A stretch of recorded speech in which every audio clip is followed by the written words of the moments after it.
Elle est donc avec nous ce matin. Elle, c'est Akosiwa Dokpojo. Oui, bien évidemment, Akosiwa Bonjour Dokpojo. Akosiwa, bienvenue. Merci, bonjour Serge. Ça va bien? Ça va très bien. D'accord. Vous n'êtes pas fille mère. Non, je ne suis pas fille mère. Alors, qu'est-ce qui vous a amené à vous intéresser à cette question, justement? Alors, je me suis intéressée à cette question dès mon adolescence, à l'école. Je voyais beaucoup de mes camarades filles abandonner l'école parce qu'elles étaient tombées enceintes. Et la plupart d'entre elles étaient beaucoup plus intelligentes que moi et qui pouvaient vraiment apporter en plus à ce pays avec leur intelligence et leur capacité. Mais parce qu'elles sont tombées enceintes, à un moment donné, elles ont dû abandonner. Et par la suite, j'ai eu une amie proche à moi qui a connu le même sort. Mais j'ai vu qu'avec l'accompagnement des amis, des parents et aussi sa forte volonté, elle a pu continuer les études aujourd'hui. Elle travaille, elle est toujours à l'université. Et je trouve que c'est quelque chose qu'il faut souvent faire, accompagner les filles jusqu'à ce qu'elles finissent leur scolarité. Parce que c'est un accident de parcours. Et cet accident de parcours ne doit pas définir toute la vie de la fille. Parce qu'au-delà de la fille, que ça, ça entrave sa scolarité à elle. Mais au-delà, ça touche aussi la vie de l'enfant qu'elle a mis au monde. Parce que quand elle n'a pas les moyens, quand elle n'arrive pas à s'autonomiser, elle n'arrive pas non plus à donner tout ce qu'il faut à son enfant. Et le cercle se perpétue. Donc, il faut briser le cercle à un moment donné. Et ça, il faut le faire en soutenant l'enfant jusqu'à ce qu'elle finisse sa scolarité. Donc, c'est ce qui m'a emmené vers ce but. D'accord. Et le plus dur, c'est justement comment la fille mère arrive à gérer son statut de fille mère et transcender cela pour réussir dans les études et réussir dans la vie plus tard. Comment elle arrive ou elle peut arriver à faire tout ça? Non, c'est difficile pour certains, mais c'est plus facile pour d'autres lorsqu'elles ont réellement l'accompagnement des parents. Dans ce cas, il faut vraiment que les parents soient un soutien indéfectible. Elle ne peut réussir que quand elle peut confier son enfant à un membre de la famille pour pouvoir aller au cours. Lorsqu'elle revient des cours, avant de faire les tâches de la maison, les tâches ménagères et tout, ou donner le bain à son enfant, donner à manger à son enfant, il faut quelqu'un pour lui garder l'enfant pendant qu'elle étudie. Et quand ces choses-là ne sont pas mises à disposition de la fille, c'est vraiment difficile pour elle de réussir. Et il faut aussi que le jeune homme à qui elle a donné l'enfant, à qui elle a fait l'enfant, puisse être en soutien. Quand eux aussi, ils abandonnent l'enfant, ils disent « oh non, c'est pas mon enfant » ou « je n'ai pas les moyens de subvenir aux besoins de l'enfant ». Ça crée beaucoup de problèmes. Une fille adolescente qui se retrouve avec un enfant à charge, des difficultés à l'école et des problèmes familiaux.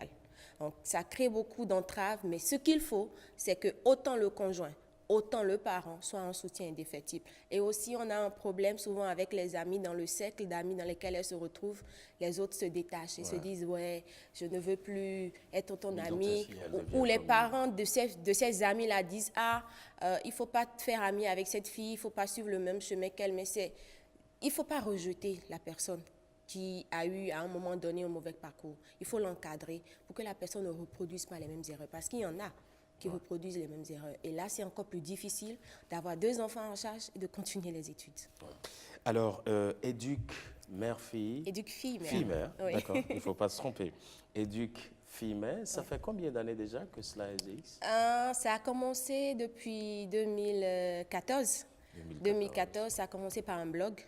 J'ai commencé un blog sur la thématique parce qu'au départ, je ne savais pas réellement comment aider. Et j'ai suivi une formation grâce à l'ONG Roagelf et Labs qui se sont mis ensemble pour aider les filles qui avaient des thématiques liées à la cause des filles en général pour pouvoir bloguer. Donc, ils nous ont formés et on nous a demandé, OK, qu'est-ce qui vous tient à cœur? Quelle est la cause pour laquelle vous voulez vous battre? Et je me suis dit, ouais, ça, j'avais envie de faire ça depuis longtemps. J'avais déjà même écrit des projets, j'avais même fait des fiches d'enquête pour recueillir l'avis des filles. Et quand j'ai expliqué ça en réunion, ils m'ont dit, ouais, c'est une bonne idée.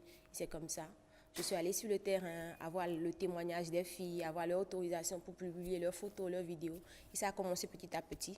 Et après Cotonou, je suis allée à Nati Tengou, à Glazoué, pour rencontrer d'autres filles, mais parce que d'une commune à une autre, les réalités sont différentes. Donc ça a commencé depuis 2014 et on espère que ça va durer. Parce que ce n'est pas, quand je dis qu'on espère que ça va durer, ça ne veut pas dire qu'il faut plus de filles qui tombent enceintes dans le système, mais parce qu'on a déjà assez de filles qui sont délaissées Donc, il faudrait qu'on puisse toucher toutes les filles et ramener à l'école ou sinon faire former professionnellement.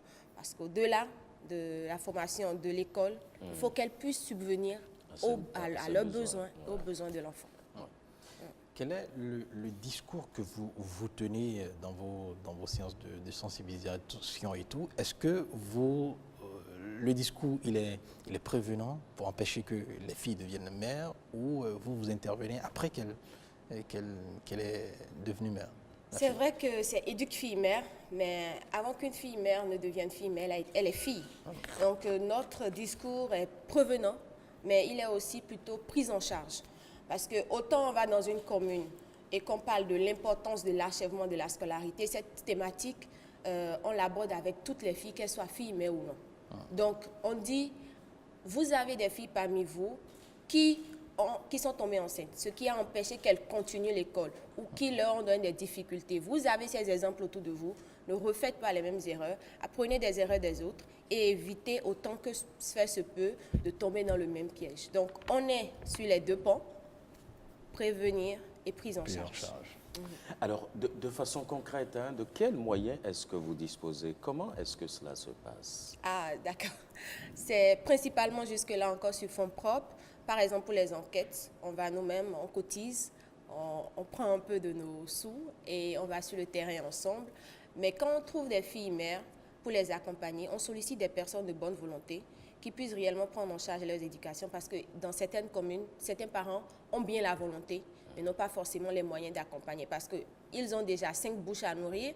Si une bouche vient s'ajouter, te dit « Ok, autant travailler, subvenir aux besoins de ton enfant, je vais m'occuper de tes frères et de tes sœurs. » Donc, nous sollicitons des personnes de bonne volonté qui prennent en charge les frais de scolarité de certaines filles. Et parfois, nous-mêmes, nous donnons un peu de notre poche.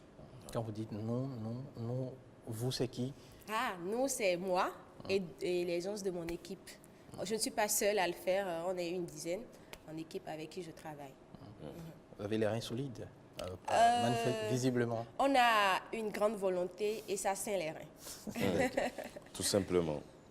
Alors, vous êtes venu avec une kyrielle de photos, des photos preuves de ce que vous avez déjà fait. Ouais. Est-ce que dans tout ce lot-là, quel est l'exemple qui vous a le plus frappé? Ou Dans bien tout le le monde a vécu la même histoire? Non, tout le monde n'a pas vécu Comment ça s'est passé pour histoire. les unes et pour les autres? Alors, je vais raconter peut-être l'histoire de Nathalie. Alors, Nathalie, c'est une jeune fille que j'ai rencontrée en 2016. Ça fait déjà 2 ans qu'on se connaît. Et la première fois qu'on s'est rencontrés, elle continuait déjà à l'école, mais elle avait des difficultés parce que quand j'ai vu son délégué de quartier, parce qu'il faut passer par ces gens-là pour pouvoir toucher les filles, la dame m'a dit, c'est une fille qui a beaucoup de volonté, mais les parents n'ont pas les moyens. Et quand je l'ai rencontrée, je lui ai dit, mais avec toutes ces difficultés autour de toi, tes parents qui ne sont pas vraiment riches, tu pouvais te dire que j'allais faire des petites choses pour pouvoir subvenir à mes besoins. Elle m'a dit, Tata, dans mon village ici, la seule chose que les femmes sont capables de faire, c'est devenir cultivateur, enfin cultivatrice, si ça se dit. Hein. Et moi, je ne veux pas de ce destin-là. Parce que les difficultés que j'ai eues en tant qu'enfant, je ne veux pas que mes enfants l'aient. Et pour ça, je veux me battre. Et ça, c'est une fille qui a 17 de moyenne en biologie. 17, c'est-à-dire que vous voyez que c'est des filles qui ont beaucoup de potentiel, mais qui n'arrivent pas à aller jusqu'au bout. À un moment donné, elle a dit, mes parents n'arrivent pas à m'aider à garder les enfants. C'est beaucoup de difficultés parce que toute la charge repose sur mon père qui n'a pas déjà les moyens. Donc, je suis obligée d'aller déposer l'enfant chez les parents de ma fille et continuer les études. Donc, elle a quitté son village, elle est venue à Glasgow pour continuer les études. Elle a dû laisser l'enfant en arrière. Et je dis, est-ce que tu n'as pas l'impression que tu as un problème avec ta fille demain, tu auras un problème avec ta fille demain? Elle dit au-delà du temps qu'elle dispose, il faut qu'elle-même se forme pour pouvoir offrir le meilleur à sa fille. C'est un cas parmi tant d'autres. Mais un autre cas qui m'a beaucoup bouleversée, qui jusqu'à aujourd'hui, on n'est pas encore sorti de l'auberge avec elle. C'est une fille que j'ai rencontrée aussi qui m'a dit qu'elle vendait l'essence au bord de la voie. Après, elle vendait l'essence, elle avait abandonné l'école et tout ça. Et un de ses professeurs, une dame l'avait rencontrée au bord de la voie. Elle vient payer de l'essence et la dame lui dit, toi, je ne te connais pas quelque part. Elle dit, oui, en fait, vous êtes professeur dans telle école. La dame dit, mais pourquoi tu vends de l'essence pendant que les autres sont à classe? Elle dit, ah, j'ai eu un enfant. La dame l'a accompagnée à la maison. A dit à la maman, non, il ne faut pas faire ça. Je vais vous aider. Il faut qu'elle reprenne l'école. Et la fille a repris l'école quand moi, je l'ai rencontrée. Mais quelques années après, l'année qui a suivi, elle n'a pas pu continuer l'école parce que le monsieur en question à qui elle a eu l'enfant dit que non. Elle ne doit pas aller à Elle l'école. elle doit plus aller à l'école. Il a avancé des raisons? Oui, il a avancé des raisons. Il faut qu'elle fasse d'autres choses. Parce que lui, il a une autre femme. Il a une autre femme qui est couturière. Il ne veut pas que la fille puisse devenir demain un cadre et pouvoir dire non, moi je suis plus intelligente que toi, je gagne plus que toi. Et c'est des raisons qu'il affirme. Et il m'a même dit en face que lui n'est pas contre. Si elle veut continuer l'école, elle peut retourner chez ses parents. Mais la fille ne peut pas retourner chez ses parents parce que les parents n'ont pas les moyens. Donc, on l'a renvoyée chez le monsieur. Et aujourd'hui, c'est tout un protocole. Sur l'une des photos, je discutais avec le monsieur pour qu'elle reprenne l'école. Mais jusque-là, on n'a pas réussi. Tout ce qu'on a pu faire, c'est dire, OK. La fille a même dit qu'elle va faire une formation en infirmerie. Le gars dit que les infirmières ne sont pas de bonne moralité et qu'il ne veut pas. C'est vraiment difficile. Vous entendez hein, des choses. Oui, beaucoup. Des choses qui vous choquent, mais sur lesquelles vous ne pouvez pas réellement réagir parce qu'il faut que vous alliez doucement pour faire comprendre le changement à la personne. Donc, autant il y a des gens qui sont réfractaires à cela, autant il y a des conjoints qui poussent leurs filles, leurs femmes à aller de l'enfant. J'ai une de mes filles mais qui a actuellement 2 enfants. Mais elle a repris l'école. Ah oui? Donc, ouais, et c'est grâce au soutien de son mari. La plus jeune fille mère que vous ayez rencontrée, elle a quel âge? 17 ans. 17 ans. 17 ans, la plus jeune que j'ai rencontrée. En fait, quand je dis j'ai rencontré, c'est celle avec qui je travaille. Mais actuellement, elle a grandi maintenant. C'est Nathalie, en fait. Ah, d'accord. Mais on en a rencontré d'autres sur le terrain avec des enquêtes, 15 ans, 14 ans. Une fille même qui était en 6e, qui était tombée enceinte. Mais c'est des filles avec qui, je n'ai pas le contact de toutes les filles. C'est des filles chez qui je suis passée. J'ai pris des renseignements pour pouvoir savoir mieux comment aider celles que je peux aider. Est-ce que vous comprenez les raisons qui les emmènent à se livrer à des actes qui les amènent à être filmés? Je crois que c'est des bêtises. C'est des bêtises que nous faisons toutes à un moment ou à un autre. La majorité d'entre nous, nous avons eu la chance de ne pas tomber enceinte. Mais c'est des filles qui, à un moment donné, ont cru être amoureuses, ont laissé le monsieur décider des conditions dans lesquelles doivent se passer les relations sexuelles. Parce qu'une fille qui dit « Ok, je suis une jeune fille, je suis amoureuse, mais j'ai le droit de ne pas avoir des relations sexuelles jusqu'à finir mes études. » Quand elle le dit et que les parents les accompagnent, les amis autour lui donnent des conseils dans ce sens, elle peut arriver à le faire. Mais lorsque elle ne peut pas elle-même décider, quand tu dépends entièrement du garçon, parce que le monsieur te donne peut-être un peu de soupe par ici, un peu de soupe par là, tu te dis, bon, pourquoi pas, et tu te laisses sans préservatif, parce que tu te dis, bon, de toute façon, il a le pouvoir de décision, c'est lui qui décide la majorité du temps. C'est ça. Mais aussi, il y a un problème, c'est le manque d'éducation sexuelle à la base. Parce que même si on amène aujourd'hui l'éducation à l'école, il y a une base qu'il faut, c'est que les parents puissent donner, avoir cette discussion en continu avec les enfants. Parce que si à un moment donné, la communication s'interrompt, il y a risque que cela puisse arriver. Donc, que ce soit, je ne sais pas, de la maternelle, c'est exagéré peut-être, mais de la maternelle jusqu'à l'université, qu'on puisse trouver un moyen de toujours parler à sa fille. Et si on trouve que la fille n'arrive pas à s'abstenir, la mettre sur une méthode contraceptive, c'est important. Ouais. Donc l'éducation à la sexualité, c'est très important pour vous à l'école et surtout à la maison. Surtout à la maison. Ça doit partir. Avant de vous laisser partir, hein, j'aimerais bien qu'on revienne un peu sur les moyens dont vous disposez. Je ne sais pas pourquoi cela m'intéresse, mais pour pouvoir prendre aujourd'hui une de ces filles en charge, cela a besoin de beaucoup de moyens. Mais comment vous y arrivez? Comme je l'ai dit plus tôt, pour prendre les filles en charge, ça dépend. Je vais voir des personnes. La première personne qui m'a aidée, c'était un ami à qui j'avais parlé du projet. Il m'a fait direct un chèque de 200 000 francs pour mettre une fille mère en formation d'infirmerie. Aujourd'hui, la fille a fini Elle aura bientôt son diplôme. C'est une de nos premières réussites, les autres, on est toujours là. Donc, ce que je dis, on contacte les personnes de bonne volonté. Et toute personne de bonne volonté qui voudrait aider une fille mère, il suffit de nous contacter. On lui donne toute la largesse de pouvoir être en contact avec la fille pour être sûr que les moyens mis à disposition sont réellement utilisés pour la fille. Il suffit juste de nous contacter et on vous dresse la liste des besoins de la fille. Et vous disposez, vous avez le choix. Si vous prenez tout en charge, ou si vous prenez certains volets, c'est tout. D'accord. On a eu aussi un financement de l'OCJ, mais ce n'était pas forcément pour accompagner les filles, c'était pour une sensibilisation sur le thème de l'importance de l'achèvement de la scolarité qu'on a eu à Tio suite à nos enquêtes. Donc, toutes ces aides-là, tous ces apports nous aident à aller de l'avant. Ben ouais. Donc, Serge, Samuel, 2S. Vous pouvez aussi prendre une fille en charge. Évidemment. Ouais. C'est à ça qu'on pensait en réalité.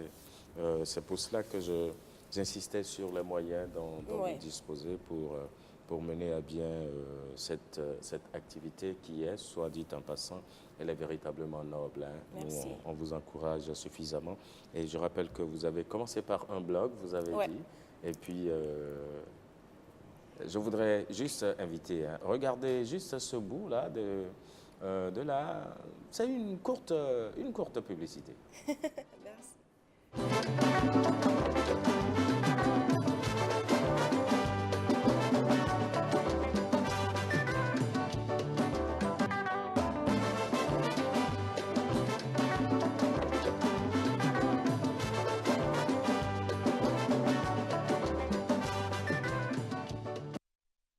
Et voilà, justement, j'insistais pour que vous voyez juste la fin. Hein, c'est les différents contacts, c'est beaucoup plus sur le net, blog, educfilmer.org, et puis tout le reste, Facebook, Twitter, et quoi d'autre? Il y en a beaucoup. Instagram et G+, et YouTube. Ah ouais, voilà. Maintenant, il y a notre mail, akosiwa@educfilmer.org ou akosiwa.dopojo@gmail.com pour nous contacter. Vous avez un projet pour toutes ces filles mères là que vous prenez en charge, que vous accompagnez? Oui. Après? Oui, après, notre plus grand rêve, c'est pas qu'elle puisse juste continuer l'école, qu'elle puisse finir. Mon rêve, c'est que chaque fille qui rentre dans le système d'éducation puisse sortir avec le bac au minimum, vraiment au minimum. Et qu'après, qu'elle puisse s'insérer dans la vie professionnelle. Par exemple, Nadège qui vient de finir sa formation en infirmerie, j'ai déjà contacté quelqu'un qui m'a dit « Ok, je lui trouve un stage dans une autre clinique où elle pourra avoir plus de compétences et se mettre sur le marché de l'emploi. » Donc, toute bonne volonté pour nous aider. Il y a aussi des personnes qui peuvent aider pour des formations pratiques. Parce que pendant qu'elles sont à l'école, elles peuvent faire des choses pour avoir un peu de sous, si c'est comment faire des pelles, des bijoux en pelle, des choses comme ça qui puissent leur permettre de gagner un peu d'argent. Et même si c'est acheter une couche à l'enfant, une crème à son enfant, c'est valorisant pour la mère de savoir qu'elle arrive à subvenir aux besoins de son enfant. Ben ouais. Akosiwa, merci beaucoup. Hein. Merci à Merci infiniment d'être venu sur le plateau de 5 sur 7 matin. C'est vrai qu'au-delà de ce qu'il faut que la fille mère continue ses études, il faut que nous poursuivions avec la sensibilisation. Absolument. Puisque nous souhaitons zéro grossesse à l'école. Ouais. C'est bien ça. C'est bien ça. Et c'est justement pour cela que celui qui